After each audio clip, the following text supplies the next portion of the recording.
पाहताय? आपणास हवे असल्यास आपल्याला मी माझे प्राण देते, मात्र माझ्या पतीचे प्राण घेऊन माझ्या वृद्ध सासू सासऱ्यांच्या जीवाला आपण क्लेश देऊ नये.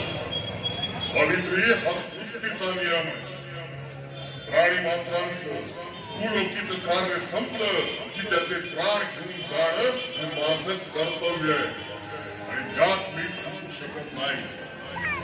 तुझ्या पतीचे प्राण सोडून तू माझ्याकडे काहीही माग, मी तुला 3 वर देईन.